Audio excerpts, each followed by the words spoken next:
So here we are, another Mentality Meets, and today I'm going to be meeting Jonny Benjamin, MBE, which is just really exciting. And Mentality is a 1-hour online training course. I believe that everybody should have a base knowledge of mental health.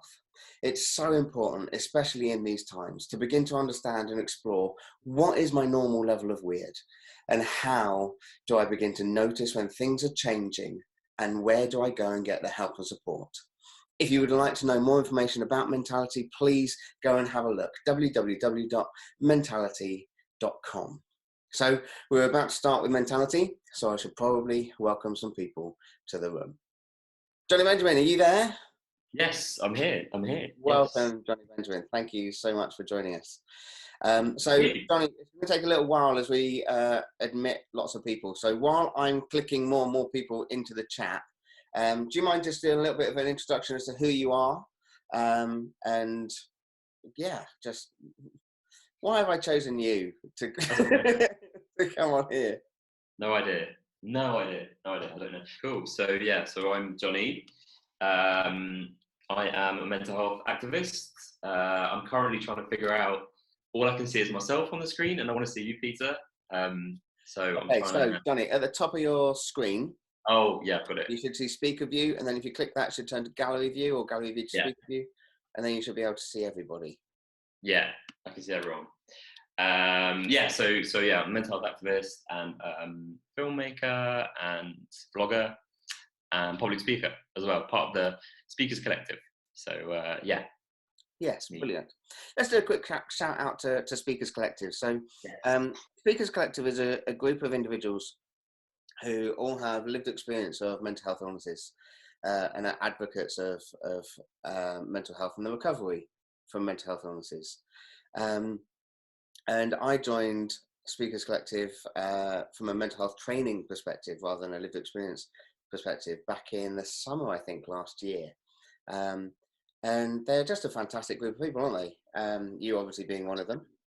Marsha is another one who's also on, and Joe's here, and Steve's here.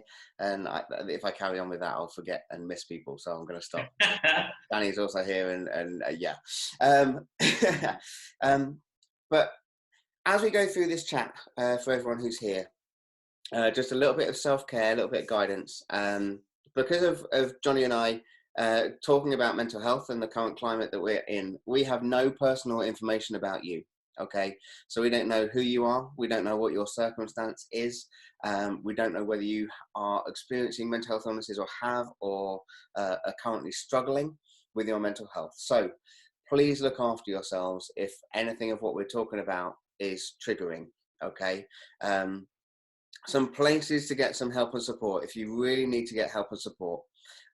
We've been talking every session so far about Hub of Hope, which is an online website, and you can search your postcode and find the mental health provision in your local area through Hub of Hope. And if you know someone, so for example, Marsha, going to jump on you in Manchester. So if I know that Marsha's struggling, even though I'm in Winchester, I can search Marsha's postcode and find her local help and support through the Hub of Hope. It's just brilliant, really good. Also, we've got the Samaritans on 116123 who are available 24/7. There's also a new text service called Shout. Sorry, I'm going off on one, which is 85258. I always have to kind of figure it out in my head. But if you text Shout to 85258, someone will text you back and engage with a conversation with you if you need help and support. Okay, so you got the Samaritans, you got Shout, and you got the Hub of Hope if you are looking for and needing help and support in your mental health. So Jonny, I just want to ask if you can share a little bit about your history in the context of mental health. Because one thing which I find fascinating with all the speakers through Speakers Collective is that they have lived experience of mental health illnesses, have journeyed through it, and have managed to come back out the other side. And can you just give us a 2-minute synopsis of your mental health journey? Sure. So I guess in 2 minutes, I was diagnosed with something called schizoaffective disorder when I was 20. So it's like a combination of schizophrenia and bipolar. So that's when I was 20. But I mean, I've been ill for quite a while, but I not really dealt with it properly. I didn't get the help I needed. I ended up in hospital and really, really unwell. And then I didn't talk about it for a long time. I didn't want to acknowledge it for a long time. It was in my mid-20s, a few years later, when I finally started to talk, and my way of talking was making YouTube videos. I found it easier to talk to like camera rather than look at someone and put it online. So I started making YouTube videos, and I guess that's how my sort of career in mental health started, by making the YouTube videos. That led me to making a couple of documentaries on mental health for TV. And then that led me into public speaking, which is what I've been doing for the last kind of 4 or 5 years, I think, alongside obviously, managing my mental health, which is which is up and down. I've had a few relapses over the last few years.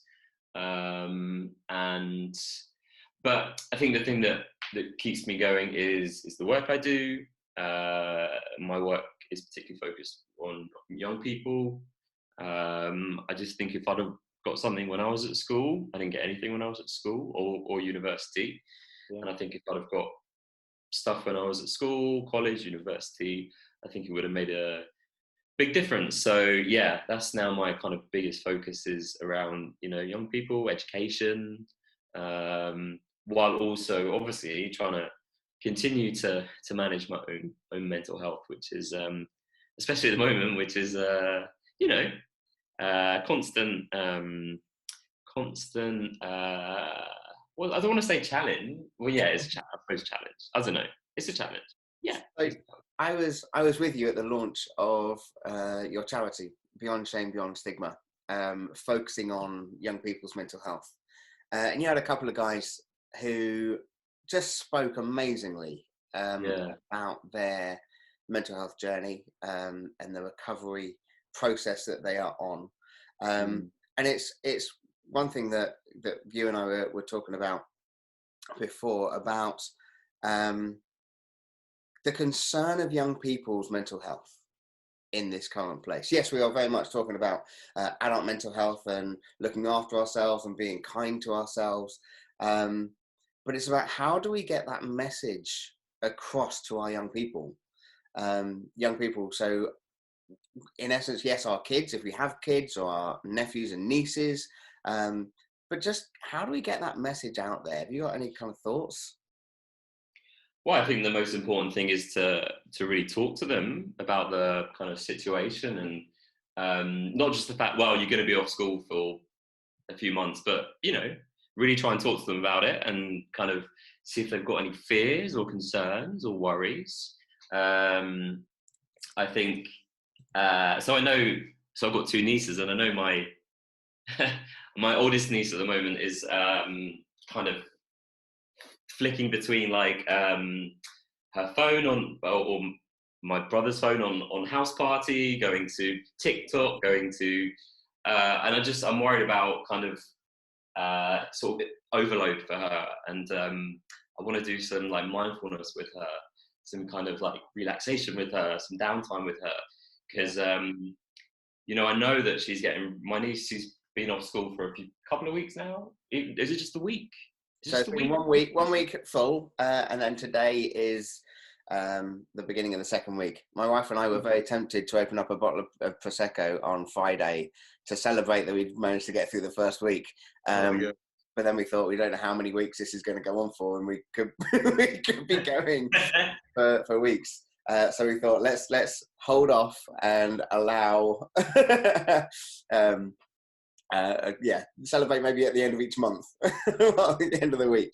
Hopefully it's not too many months, but yeah, sure. Yeah. I mean, do you know what, it feels like it's been a month rather than a week. I don't know about you, but when you just said it's only been a week, I was like, oh my word. It feels like it's been like a month. It does feel like it's been a lot longer. Yes. But I mean, I know that my nieces, and I don't know about your kids, but my nieces are so restless. You know, my nieces love to be outside, and a lot of kids, you know, they love to be outside playing with other kids, and they can't do that now. You know, they're stuck inside. Yeah. Um, We so, went, and I'm we went out for a walk the other day, and we passed one of my eldest son's school friends, and we had to have a conversation on opposite sides of the road, you know, mm, which is it's just abnormal. Um, no, and sure. trying to help them understand, and that yes, they can talk still. um, Yeah. but So, yeah. have your kids asked questions about it? So I got a fantastic video of my youngest, who is 2.5. So Matty is two. And we said, Matty, do you know what's going on at the moment? He said, yes, the coronavirus. And we had a good conversation with who I believe is now the expert of coronavirus. And we said, Matty, what do you think we should do with coronavirus? And he just said, throw it in the bin. Yes, I agree. And I tried to post it up on my LinkedIn, and for some reason the video was just black, and I don't know whether it was just an issue with LinkedIn that day. So I'll try it again, but I think we should try and hashtag Boris in and let him know what we should do with this situation, from the advice of my 2-year-old. Well, So, your 2-year-old might need to step in to fill Boris's shoes. So you know, you never know. So Alice, just want to say hi to Alice. So Alice has said on the chat that Scrambled Heads, Children's Mental Health is a great book that she's used, which helps to describe mental health issues in a simple way. And Matt James says that there's a course out there called the Thrive course. And again, just look at mindfulness and how we can engage with our mental health. So there are tools and resources out there. And it is about trying to figure out, I want to say, sift through the good and the bad, and is there any such thing as a bad mindfulness or a bad mental health training? Do you know what I mean? Or at this point, are we encouraging people to absorb as much as they can? Because I know that there is some really sound advice, and there's some really interesting advice, and trying to be able to sift between the two, and get it right, you know. well, I mean, yeah, I think my biggest sort of worry is that, well, with the whole mental health thing, in the past sort of year, 2 years, I've seen some of the. I feel like I'm going to be a bit critical, but I've seen some of the maybe like really popular like young bloggers or YouTubers say some pretty shocking things about mental health. I mean, there's is it? Do you know Jake Paul and Logan Paul, the two brothers? Yes. Really popular on YouTube. And one of them, I can't remember which one, the other week, about a month ago, said, you know, if you suffer from anxiety, you can just make it stop. Just tell it just to stop. And this is like the advice that he obviously doesn't suffer from anxiety. Well, actually, I shouldn't say that, but well, no, because he might, but it just the advice that he was giving about, you know, you can just tell it to stop and it will stop. Just don't worry about things. That's the advice and I was just like, oh, just, yeah. I do worry sometimes about like, I don't know, some of the messaging, like you say, that's out there, Yes. around mental health and well-being. I mean, one of the things we were talking about before, Jonny, was so I was saying I'm trying to muse on the idea of physical health and mental health, and with my physical health, I should eat more healthily and do more exercise. Now I know that that's the information, and I know that would be good for me physically. The fact that I actively choose not to do those things is kind of my own fault. But when we talk about mental health, we don't really know what we should do, you know, to be maintaining or engaging with positive mental health. And just that idea of kind of feeding my brain with positive things.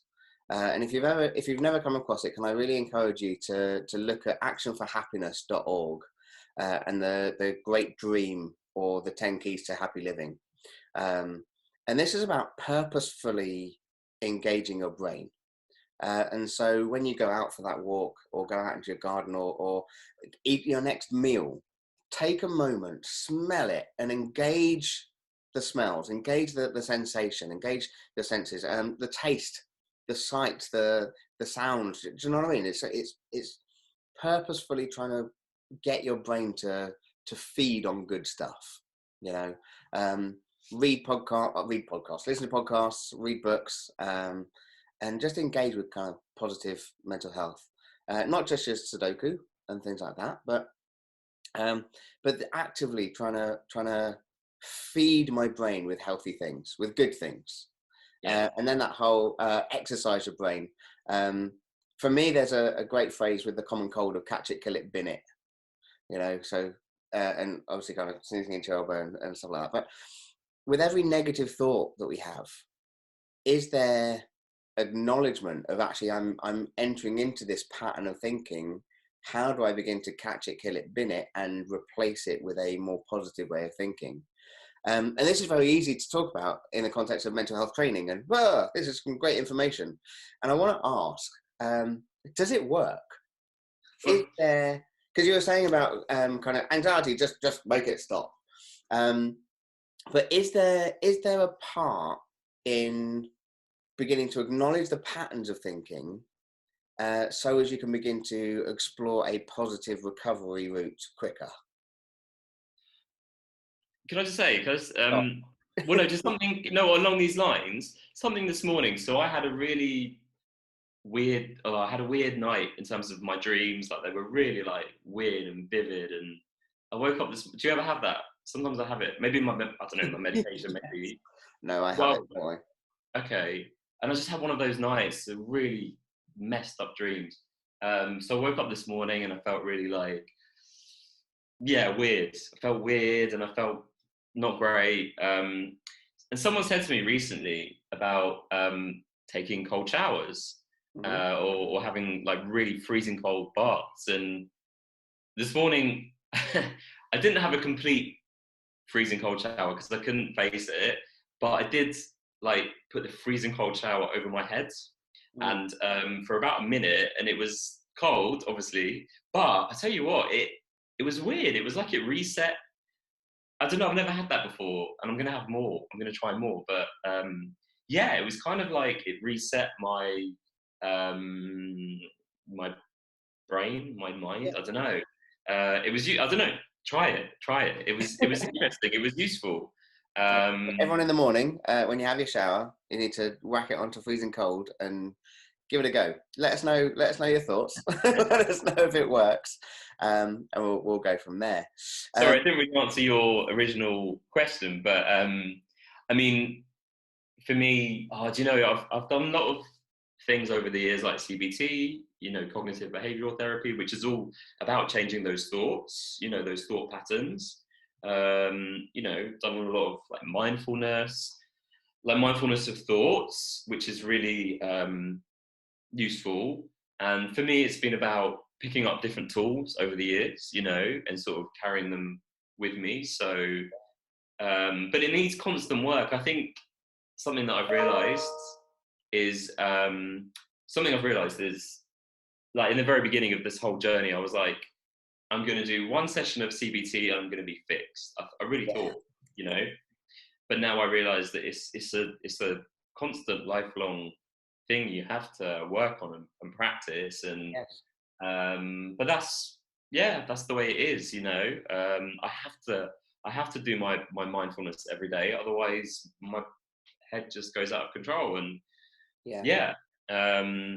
but that's So Jonny, Emmy's just put on the chat, it's a really good way to go into meditation. Draws the blood away from the brain, and so avoid the head. And then Wim Hof method. So Steve put Wim Hof method, cold shower and breathing. There's an app. Wow. So we've got, please don't use the app in the phone unless your phone is waterproof, in which case use your phone in the shower. So we've got about 10 minutes until all of this kind of draws to an end. And I would really like to encourage you to ask questions. If you have any questions or if you have any thoughts around what we've been talking about, around mindfulness, things that have helped for you, but also any questions that you have that you'd like us to explore in these last few minutes, do use the chat. And then what I'm going to try and do, I've said that with lots of confidence, is then unmute you so as you can actually say your question out loud. I've not tried this yet. This could go all kinds of well, and it could go all kinds of not so well. So if any questions come through, we'll ask them directly as they do.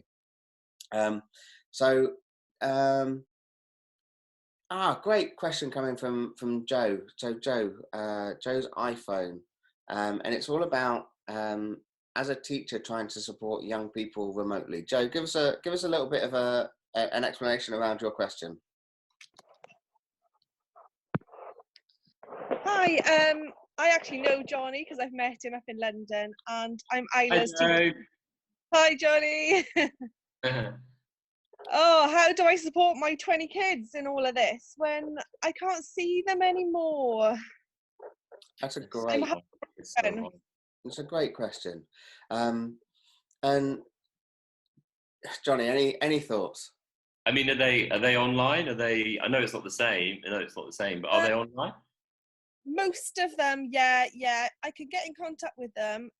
We're only allowed to use one video platform. I also can't work the one with them either. So that's quite tricky. Yeah. Why are you only allowed to use one video? It's safeguarding politics. Sure. Because I mean, I think especially during this time, like, kind of what we're doing right now is really useful. If you could get, I don't know if you could, maybe not, having all the young people together in a kind of peer support sort of platform. I mean, Zoom's a good one. I don't know if you can use Zoom, or can you do it like on the sly?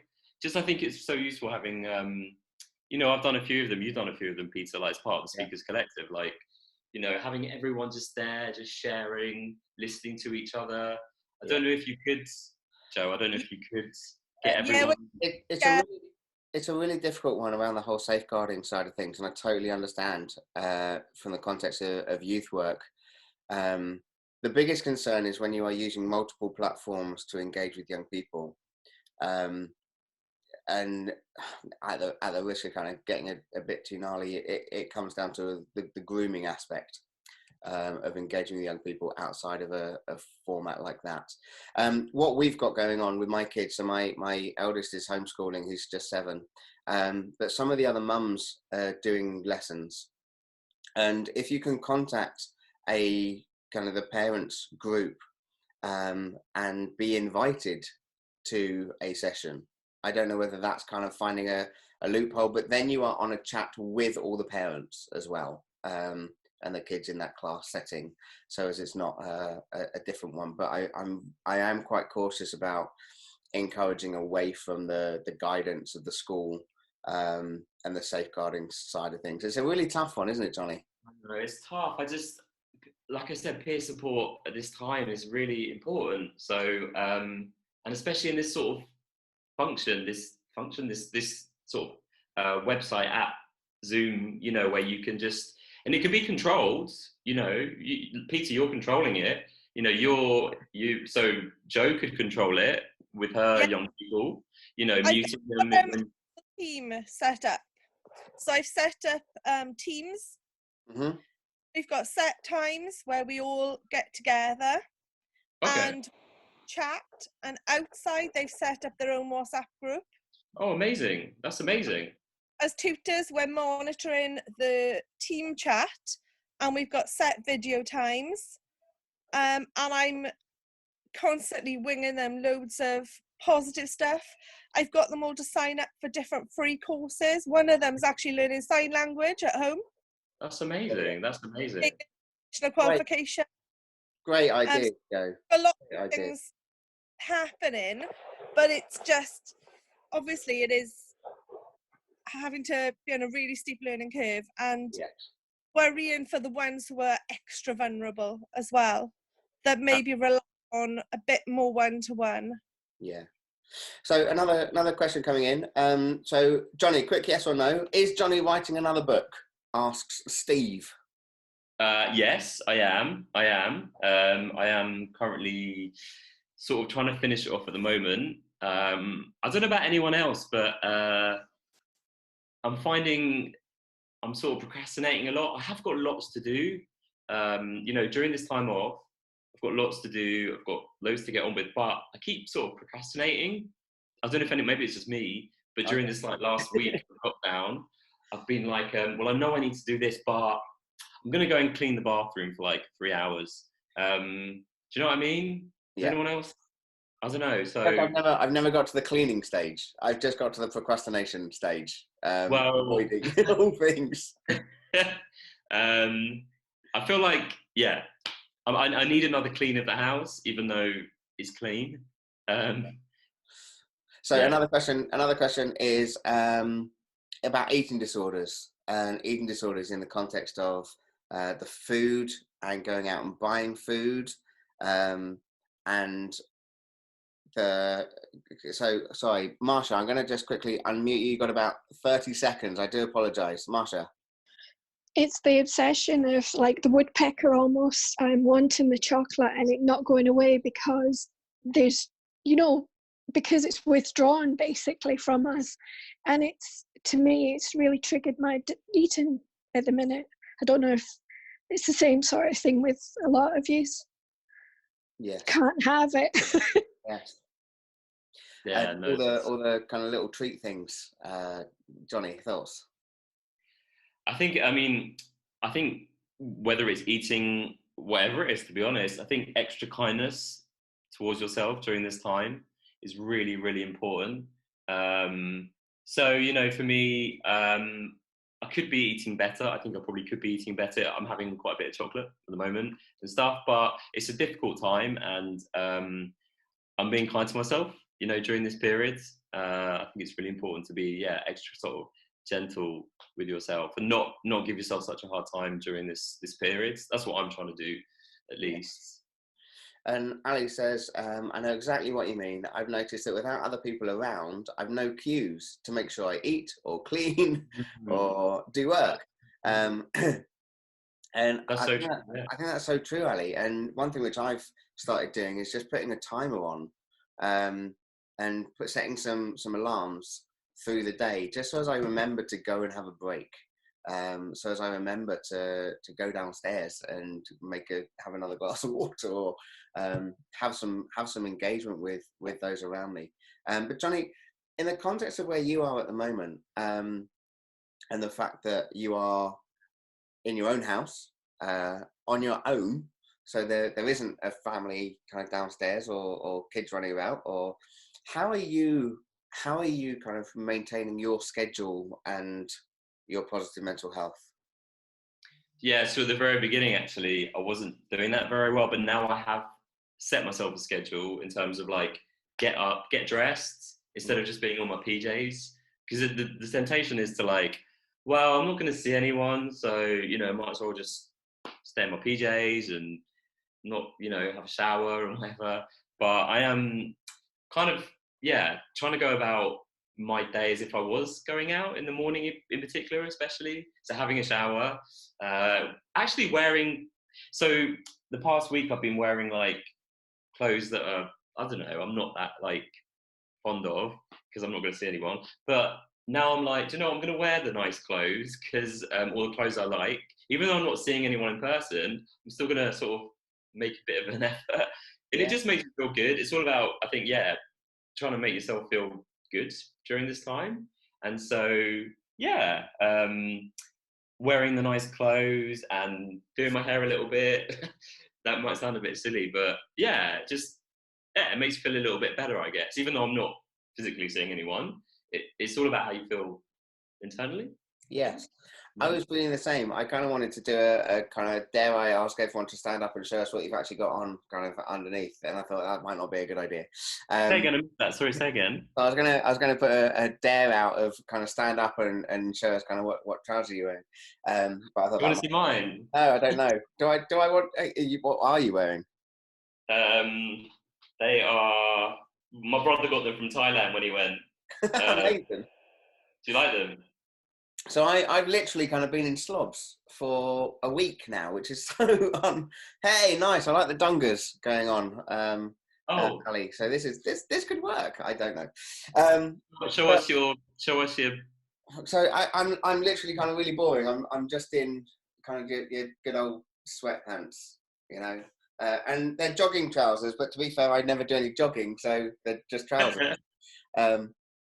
All right, ladies and gentlemen, we're out of time. It's currently 11:32, so our time as far as the 11 to 11:30 meet has come to an end. Jonny and I will probably just keep chatting for another 6 minutes and 49 seconds. But are there any other questions before we do have to kind of log down? Because when the I like it Craig's will out completely. It's gone. Craig's message. I like that. Can you see it? I was delighted to have fitted into my work chinos today. Nice. So work chinos feels like a landmark. Nicely done. I like that. So I think clothes is a really important thing about actually kind of getting dressed for purpose. And actually there is something psychologically about kind of getting yourself ready for the day. And I've been wondering, should I be wearing shirts for these kind of things? Should I actually kind of be a little bit smarter? Because at the moment I'm just going through old t-shirts. I know. I was going to say actually. No, I'm joking. Well, normally the other thing is I normally kind of wear my t-shirts with my collar up. That's kind of how I much prefer to wear I like it. that. You can do that. I'm trying to keep some kind of element of professionalism going on. No, that is professional. So, you know. I think you should keep the collar up. So yeah, if you need to sign off, please do sign off. Thanks so much for joining us. Next, our next mentality meet is on Thursday, so 3 p.m. till 3:30, where we have Mark Williams joining us. So Mark is an advocate for dad's mental health. There is a professional word for it, but I can't remember. But for there's a lot going on about kind of postnatal depression and kind of mum's mental health. But Mark is a real advocate for dad's mental health. So if you know anyone who is a dad and would like to encourage them to join us for the chat on Thursday, so Thursday 3 till 3:30, there's another mentality meets. But Jonny, I would like to just take this opportunity to say thanks so much for your time today. Thank you. It's been brilliant. And so everyone else, take care, God bless, and bye-bye now. Thank you.